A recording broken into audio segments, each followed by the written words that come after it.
can you explain to me, I think you're probably the veteran of the project here, is that right? So introduce yourself and just tell us what the project's about and how it started. So my name is Shabazz. The project is it started off with just about 6 or 7 of us going to a trip in Poole Harbour. So 1 week was for the boys and the next week was for the girls, but the 6 or 7 of us that went on the first one really wanted to go again. And Mr. Holt, who's not here at the moment, saw that we all promised to go again. So he said, yeah, we can go for a second week. And when he saw how good we were, we then got the McGregor, which is our first boat. We were able to redecorate it. We went sailing out in it, and he saw how good we were. And then after getting the McGregor, we then wanted to get a Scaramouche, which is our main yacht at the moment. So from then, we just kept going up and up, and we just kept improving from there on. Brilliant. And can you just tell us where actually you're from? I'm not sure if everyone knows what the Greig City Academy is. We're based in Hornsey, so it's just 5 to 10 minutes away from it. We're a state school that started sailing, like Shabazz said, with the McGregor 22, which we restored and started sailing, and recently acquired one because we wanted to be the youngest team to do the round the island race. But however, it was too slow, so we're just working, trying to find a boat quicker so we can do the right race. And I understand you've had a couple of pretty cool opportunities recently, so can you tell us, I think you've been visiting some quite tropical countries and getting to sail some pretty cool boats. So a year ago, me and a couple other people got the opportunity to go to Antigua to do Antigua's week, and we were sailing a Court 720, which was an amazing experience. And also recently we've been able to go to Portugal sailing 420s. So some of us have been sailing 420s, whereas our senior group have been sailing Dragons, which have come through extra sailing in council. So it's just been an amazing experience being able to go and see what we can actually do, just not in cows, but going to exotic countries where it's hot all the time, and we get to meet new people and brush shoulders with amazing top athletes and sailors. Awesome. And I understand we've got one of your star helms here, one of the Scaramouche helms. How long have you been involved in the project, and what's it sort of done for you? Has it changed anything in your life, your sort of outlook? I've started sailing when I was 16, so I've been helming for quite a long time. I started helming when I was on Scaramouche, and I wasn't really sure what role I really wanted to play, so I had to go at everything, but I prefer helming the best because I like being in control, telling people what to do. I mean, you wouldn't really see an Asian person helming, so it's different, it's unique. I think it's brilliant. So we're very lucky to have 2 of our current Olympic squad sailors here. I don't know, would any of you consider the Olympics? Is that something you'd like to do in sailing? Yeah? Yeah? Brilliant. So I think it'd be best that I hand the mic over now, and girls, I'm sure you've got some questions, and maybe you can share a few tips and talk to each other about how you got onto your pathways. Hi, so I'm Emily, I'm a 49 sailor, and so something that I've struggled with all through school is kind of like balancing sailing and like keeping up with your studies and whatever, so I'm sure you guys have that same problem. So do you want to tell me a bit about how you kind of keep juggling all of it, because it sounds like you've got quite a big commitment going on with the project that you're involved in? So often the trips that we take start from our school in Haringey, and then we drive down to Southampton. We'll then get the red jet over to Cowes, and a lot of us, well, I don't know about the boys, but the girls definitely, we bring our work with us. So we went to Cowes last week, and in the long drive that we was in the taxi going to Southampton, those two was asleep, and I was sitting in the middle doing my politics essay at like 6 in the morning, and then like when we was staying like in the evening, we wasn't on boats and stuff, we was just in the hotel, we was still doing our work, going over everything. we do similar things, and there is definitely a boy-girl divide in that as well, even in Olympic sailing. I was being told by one of the other sailors that when the club first started, it was quite small, but now it's actually grown into like more of a popular thing. It's actually like pretty cool to be on the team. So do you want to tell me a bit about that? Well, we get a lot of recognition, and we go on trips quite often. So when people first of all, when they hear sailing, they're like, oh, like, what are you doing, like sailing? And then we're like, yeah, we'll go on trips here and there, and like, it's actually beneficial. And then when we say that, like, that's when they want to join. So, I guess because maybe like some of you wouldn't know like how much there is out there in sailing. Like even coming to the boat show today, there's so many more opportunities that like you're open to. So it's pretty cool.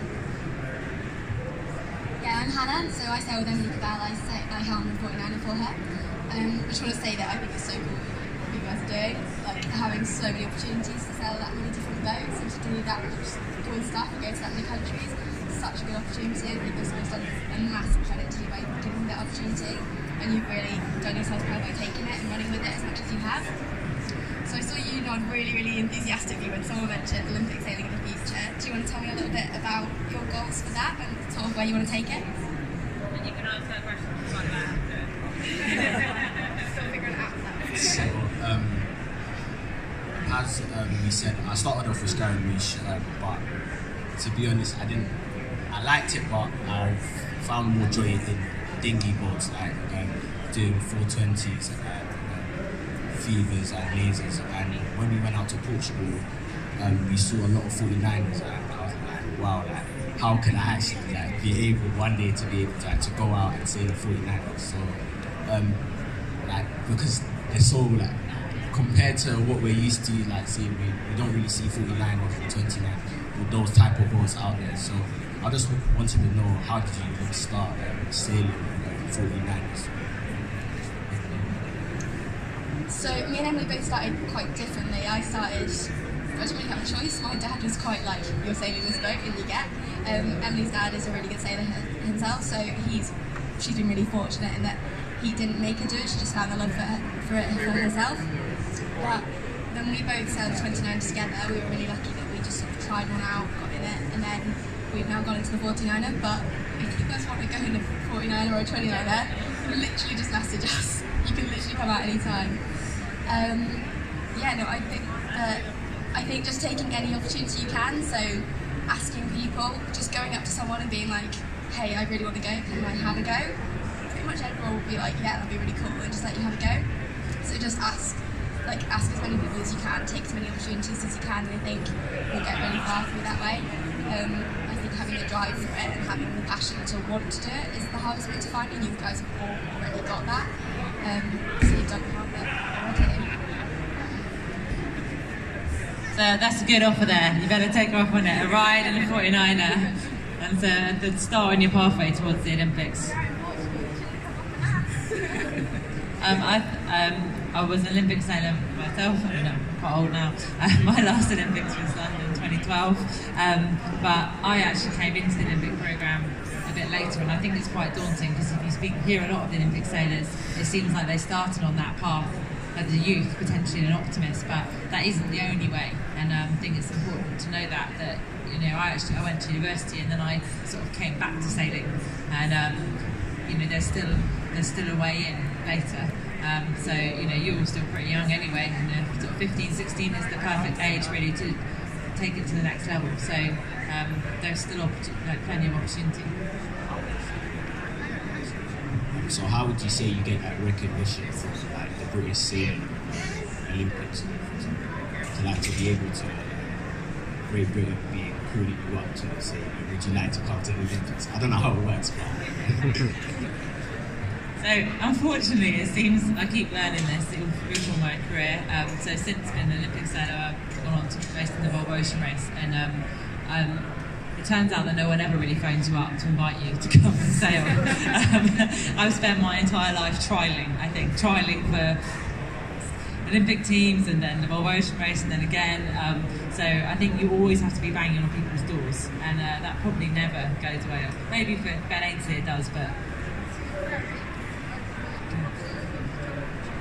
Well, brilliant. We've just been offered something over here. So yeah, you have to keep banging on people's doors and taking every opportunity you can to sail. But I mean, I hear you've been sailing with Pedro. He's a fantastic sailor. You know, and every sailor, it's a small world actually. We all have a lot of contacts. So once you get one, just ask them for more campats to sail in other boats. But of course, sailing the 49er and training in that. I mean, at one point when you want to go to the Olympics, you do have to pick a class and you have to just be in that. But right now, as many different boats as you sail, the better you get as a sailor, and you know, yeah, and the better people you can sail with. I mean, you're getting an opportunity here, an offer to sail with Olympic sailors, so you want to just keep trying to step up in terms of who you're learning to sail with and who you're racing with.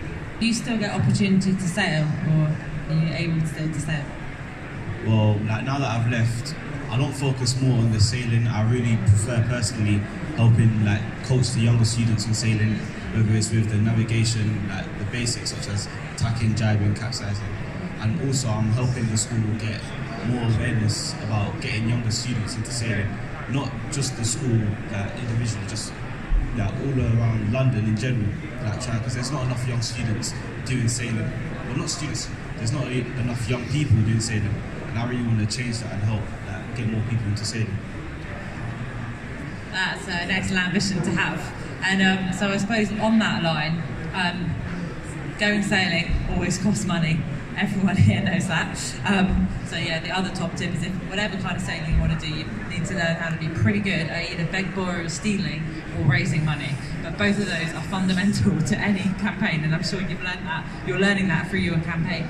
So on that note, you know, how is Scaramouche funded, or how is Greig City Academy project funded, and you know, what can people do to help?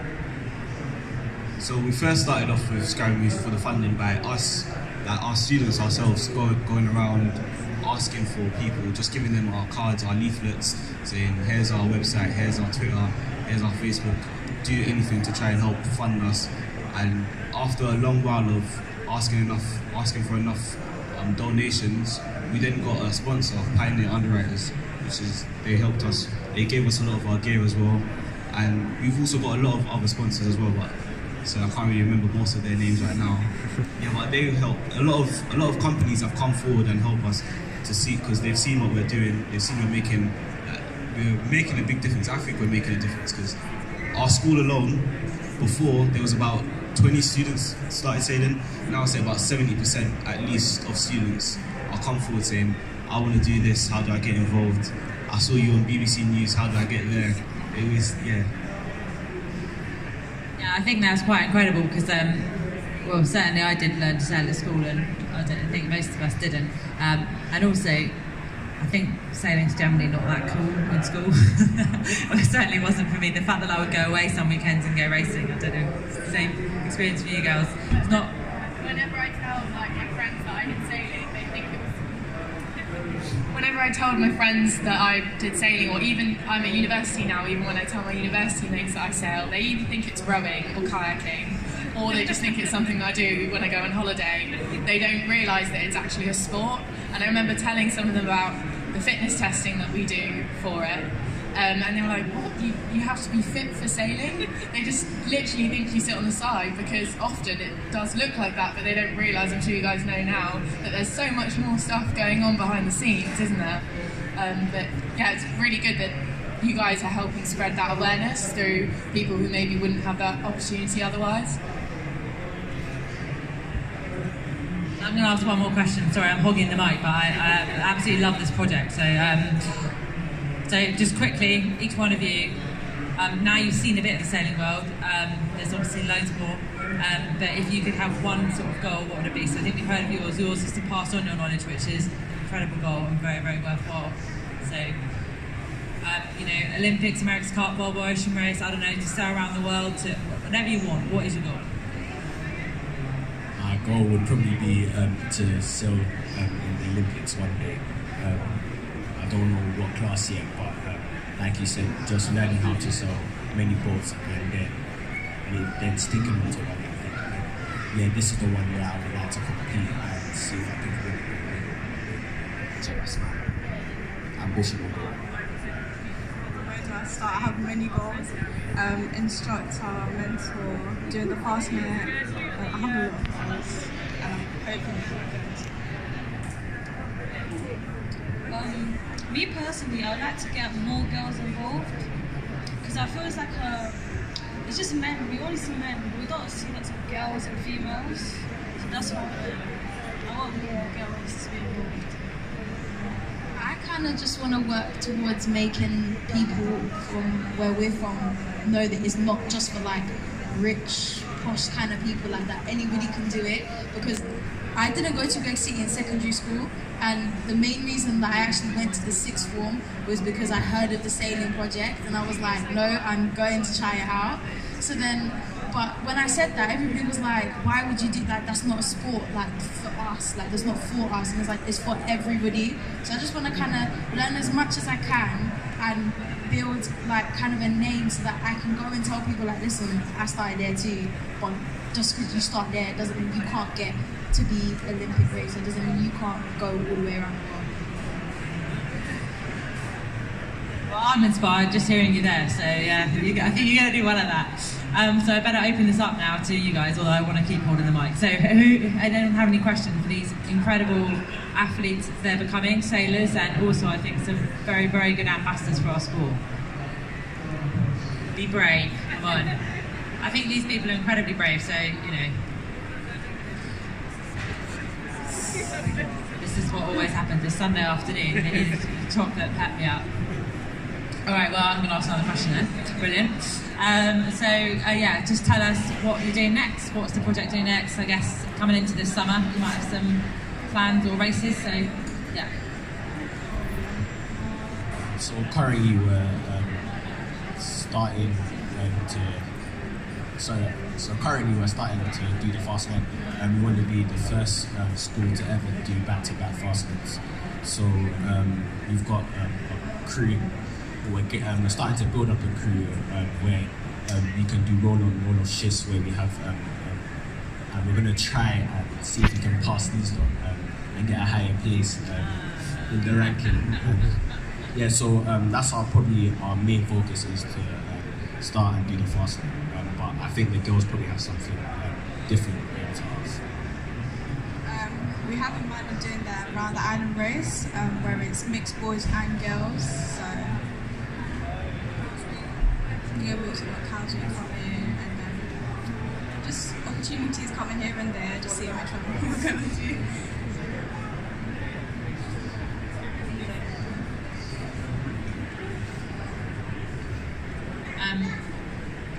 So I think we should give you guys a chance just to ask, is there any more questions you'd like to ask? We are very lucky to have a couple of Olympic sailors here, so I'm too old school, I don't remember it, but ask them anything, or so any top tips, and I don't know, maybe for coaching day or something.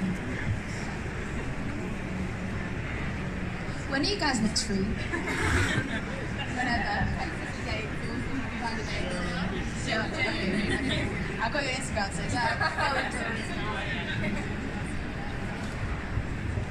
So, at what ages exactly did you start sailing? 'Cause I know you said 13 you start sailing. So, what age did you start sailing? And for how long have you been sailing? So I was really lucky that I had a really, really motivating family. So I got literally there's a picture of me. There's a picture of me as like a newborn stuffed in a spinnaker sock of a boat. Like literally, I was really young, and I started racing when I was about 9. And then since then, just carried on. So I've been in it for quite a few years now. But like I said, there's not just one pathway in. Like you said, it's not just the one group of people. It's not just the boys. It's not just the people who come from really wealthy backgrounds. Like it's a really inclusive sport, and there's loads of ways into it. And Emily came into it from a really different way. So yeah, I've been around the sailing environment all my life, but I didn't actually start competitively sailing until I was about 13. Before that, I just didn't really care about it. It scared me a little bit, I'm not going to lie. Being on the start line was very daunting. Still is very daunting, yeah. But yeah, we actually established, we started competitively sailing at about the same time. So yeah, I felt that, so when I was around my peers who'd been sailing for a lot longer, I often felt like I didn't know as much as them, or they were like way better than me. Like I remember doing tactics in the boat with Hannah and just being like, I don't really know what's going on, can you teach me this? But as long as you've got the right attitude, you will learn so fast, and that outlasts like way longer than having like the right pedigree or anything. Like, it's all about your attitude. I think the other thing with sailing, well, I don't know, this was something that I got disappointed about when I started Olympic sailing, was I came into it and the Olympics was going to be 2 years later. It was 2002 and Athens was 2004. And I came in and I thought, yeah, well, I'll just do this Olympic campaign, hopefully win a medal, and then I can carry on with my normal life and, you know, get a job. 12 years later, I was still in the Olympic sailing team to go to the Olympics, and I think, you know, something that's incredible about sailing is it's you learn every day, and it's a sport with a lot of longevity in it, and you know, you can be beaten sometimes by someone who's like 65 or someone much younger than you, but certainly to be an Olympic sailor takes a lot of commitment, doesn't it? And you have to know that you're in for the long game. So Emily and Hannah, you're on your pathway now. Just tell us, what are you aiming for? And you know, I know that coming up towards Japan 2020 is 2019, which must mean that the trials are starting soon. So just tell us where you're at. So at the moment we're both at university still. We're both still full-time at university, so we're facing some of the same problems that you are with balancing the whole school thing, sleeping on buses and trains and stuff. So we're not going for 2020 at the moment just because we want to graduate from university. We want to have that as we think our education is really important to us. And then as soon as we graduate, we're going full-time sailing, aiming for Paris 2024, hopefully for a medal. That's the plan. So even though obviously we're going full-time in 2020, we still do sail quite a bit whilst we're at uni. So we've been out in Portugal just like you guys. We've actually established we were there at the same time, in the same place. And our boat's heading over to Palma for the Princess Sophia Regatta now. Our goals for this year, we'd like to medal at the Junior Worlds, and then yeah, just take it from there. Like Hannah said, that's the rest of our plan. So 2024 is what we're aiming for. See you there. So if we want to follow you, we're all going to now be fans, right, of this team. So if we want to follow you on your path to 2024, how do we do that? So we've got a team Instagram page which we actually just launched last week, so it's fairly new, but it's called Hanem Sailing, so HANEM, which is both our names combined. So yeah, you can just follow us on that. But for you guys, how do we follow your success? There's a Twitter account at GCA Sailing Club. There's a Facebook page which is Project Scaramouche. And then there's a website, I believe, gcasailing.com. Yeah, there's a card. Mrs. got the card. I've already got one. There.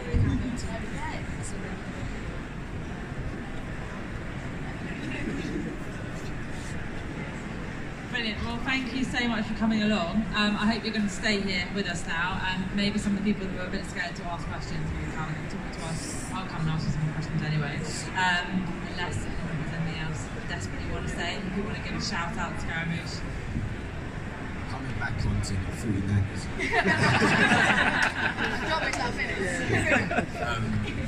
Would you say that starting off with 49ers is the best way to start off? Or No. What's the best way? Even we are struggling now. Like, it's definitely achievable, but it's a very scary boat. We called it the devil boat when we first started. But how would you say is the right thing to start in? I think just work your way up slowly. So get in when it's light winds, see if you can have a go, start to build like that. I'd say 29er if you can find one of those. We'll definitely take them out. Yeah, and we'll take you out in the FX, definitely. But start to find if you can get in a 29er, play around, trapeze boats, any trapeze boats, laser, anything. Literally just time on the water will help you in your transition. But I would say 29 is probably a good start. Just crewing a 29 is probably the most similar you can get. But yeah, everything. Any time on the water is going to help you. Actually, I'm sorry, one more question. I keep doing that. Well, because the thing is, hopefully these girls will agree, but something that, again, when you think of sailing, you don't necessarily think of athletes, but now to be an Olympic sailor, for sure you have to be. So do you have a gym in your school, or do you have any opportunity for that side? Just tell me how the fitness side works in your project. Oh, well, yeah, we do have a gym. We do have a gym in our school. It has treadmills, it has all rowing machines, it has a lot of stuff that you could use to help with the upper body strength, especially on dinghies, because you have to lean out quite far when you're hiking out. But personally, for me, when me, Montel and Camilla went sailing, we went to Miami and we had to have a certain weight limit. But we were over the weight limit by I can't remember, but it was a lot. We were over by a lot. And we spent the next week just constantly in the gym. I think we burnt together, I can't remember how much we burned all together, but yeah, it was an intense week. Constantly running, constantly. We had to watch how much we're eating as well, so it was very hard. The classes with weight limits are a killer. The Olympic classes that I sailed always had a weight limit, and we had to weigh every day of the Olympics. So yeah, you have to really be that weight, and it's pretty boring. But that is part of being an Olympic sailor. And if I had one bit of advice now, especially as boats get faster, and Olympic sailing and professional sailing, looking at foiling catamarans and lots of different boats. Yeah, the fitter you can be, the better you are, the more useful you are for someone. And although you might see lots of older sailors that aren't very fit, do not follow them. Now you can be pretty fit, whatever size or shape you are, it doesn't matter, but you need to be strong and fit for your size, and if you're that, you're useful to someone. So get a useful gym.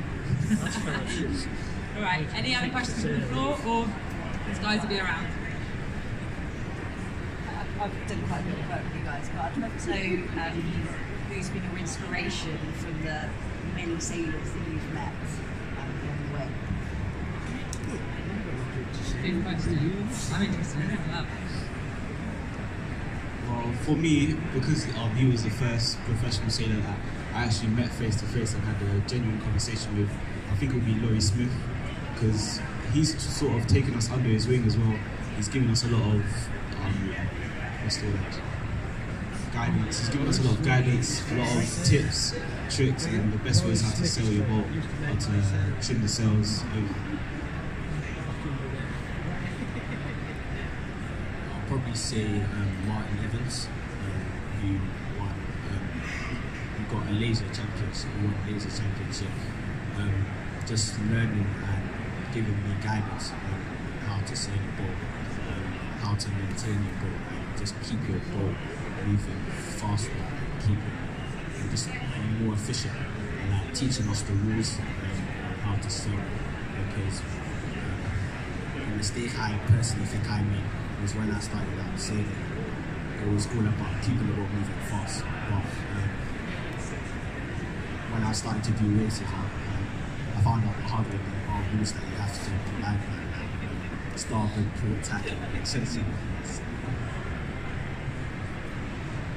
For me, it would be Tracy Edwards. She honestly blows my mind because every time I hear about her, I'm just so intrigued, what she's going to do next. And hopefully, get to see Maiden again and get to.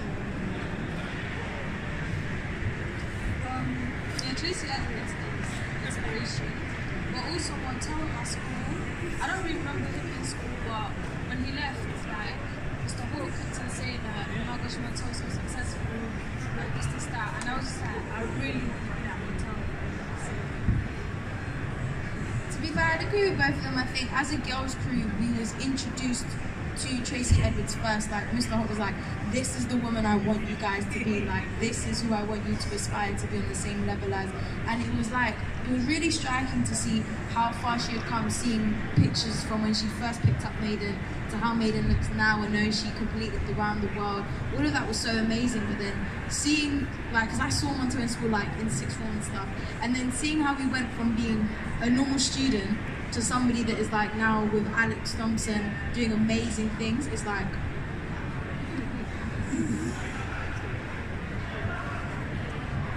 Good question.